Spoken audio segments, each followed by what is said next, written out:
मैं अभी उमगा में बैठा हूँ। यह बिहार के औरंगाबाद जिले के मदनपुर प्रखंड में है। NH-19 AH-1 के नज़दीक स्थित है उमगा। एक प्रश्न जहन में आता है, आपको भी आ रहा होगा कि उमगा नाम क्यों पड़ा। 2015 में जब मैं यहाँ आया था, मैं उपेंद्र कश्यप, आप देख रहे हैं फोर्थ व्यूज, दिल्ली की वरिष्ठ पत्रकार हैं इति शरण, स्त्री काल के संपादक हैं संजीव चंदन और दक्षिण बिहार केंद्रीय विश्वविद्यालय में प्रोफेसर हैं डॉक्टर कर्मानंद आर्य। हम सब लोग यहाँ आए थे 2015 में भ्रमण करने। उनको उमगा देखने की जिज्ञासा थी। जब हम यहाँ पहुँचे तो संजीव चंदन ने एक बात कही कि उमगा का अर्थ क्या है। उमा जोड़ ग, यानी जहाँ उमा का गमन हुआ। क्या यही सच है? क्या उमगा का अर्थ उमा जोड़ ग है? क्या उमा जोड़ ग ही उमगा है? हम इसका विश्लेषण करेंगे, विशेषज्ञ से भी इस पर बात करेंगे। और आपको एक चीज़ ये कहा जा रहा है कि यहाँ इतना मनोरम स्थल है कि लोग वाकई यहाँ उमंग करने आते हैं। तो जहाँ उमंग करने आते हैं उसी उमंग से जुड़ा है उमगा, और इसका दूसरा अर्थ लोगों ने उमा जोड़ ग से कर दिया।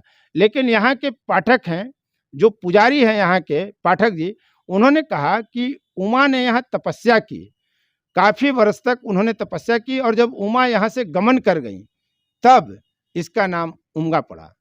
सच क्या है, हम विशेषज्ञ से भी बात करेंगे। यानी एक तरफ यह उमंग प्राप्त करने वाला स्थल है, काफ़ी मनोरम दृश्य है, इससे उमंग से यह उमगा बना, या उमा ने यहाँ तपस्या की और जब उनका गमन हो गया तब इसका नाम उमगा पड़ा, या उमा के साथ गमन हुआ तब उमगा नाम पड़ा। तो बड़ा दिलचस्प ये प्रश्न है। इससे पहले आपको कभी यह जानकारी नहीं मिली होगी, किसी ने यह बताने का प्रयास नहीं किया होगा, जोखिम नहीं लिया होगा कि उमगा का नाम उमगा ही क्यों पड़ा। तो इस वीडियो में हम आपको यही बता रहे हैं। आप अंत में देखिएगा कि विशेषज्ञ जिन्होंने इस पर किताबें लिखी उन्होंने इसका क्या अर्थ बताया है।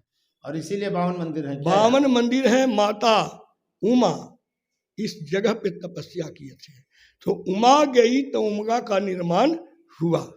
उमा गई, उमा यहाँ से गई, उमा यहाँ तपस्या किए। अच्छा। तो इस जगह पे जब शंकर जी को पाने के लिए, तो शंकर उस उमगा को लेकर एक प्रश्न है ये मन में कि उमगा का अर्थ क्या होता है। उमा जोड़ ग, नहीं, ये देखिए, ये हिंदी की बाजीगरी हो जाएगी। अच्छा।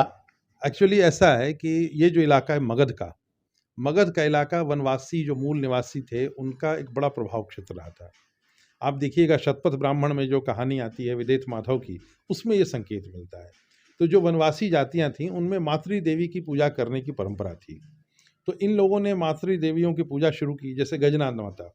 अगर आप देखिएगा माँ दुर्गा के जितने रूप हैं, तो आमतौर पर मार्कंडेय पुराण से शक्ति पूजा परंपरा हम लोग मानते हैं, दुर्गा सप्तशती में सब नाम आते हैं। लेकिन ये गजना माता, उमगा माता या इस तरह के जो भी नाम आप देखते हैं माताओं के, ये हमारे वैदिक साहित्य में नहीं आते। तो दरअसल ये वन देवियाँ थीं और यहाँ के परंपरागत निवासी इनकी पूजा करते थे, मातृ देवियों की। बाद में जब यहाँ पर आर्यन सभ्यता का विस्तार हुआ तो इन लोगों ने इनको आत्मसात कर लिया अपनी मातृ देवी के रूप में।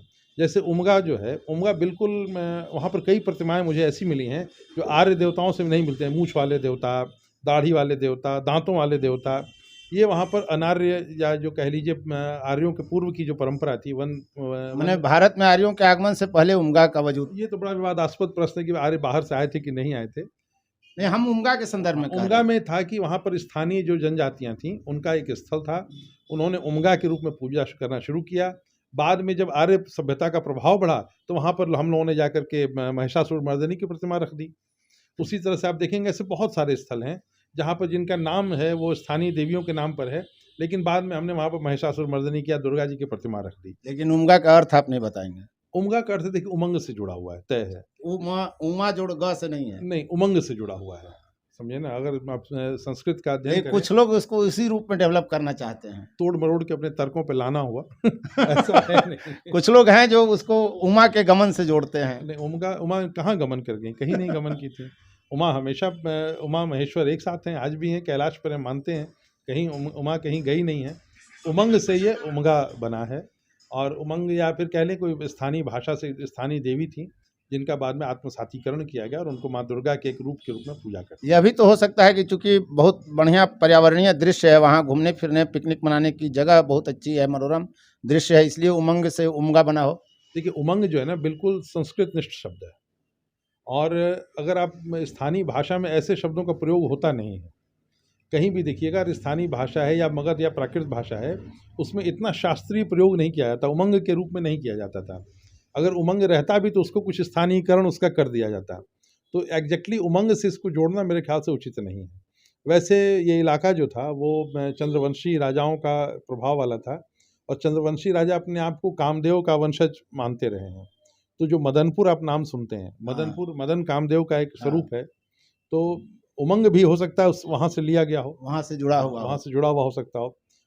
उमा से तो नहीं, लेकिन उमंग भाव से जुड़ा हुआ है ये। धन्यवाद परमेंद्र जी। आपने देखा कि उमगा का नाम उमगा क्यों पड़ा। बड़ा दिलचस्प वीडियो आपने अब तक देखा, इसके लिए आपको बहुत बहुत धन्यवाद। लेकिन यदि आप चैनल पर और भी इस तरह के वीडियो देखना पसंद करते हैं तो आप चैनल को सब्सक्राइब कर लें, शेयर लाइक कमेंट जरूर करें। कमेंट करके आप बताएं कि आपको किस तरह का वीडियो पसंद आता है, और इस तरह के पर्यटन स्थलों पर, धार्मिक स्थलों पर आप क्या देखना चाहते हैं। फोर्थ व्यूज, चौथा विचार।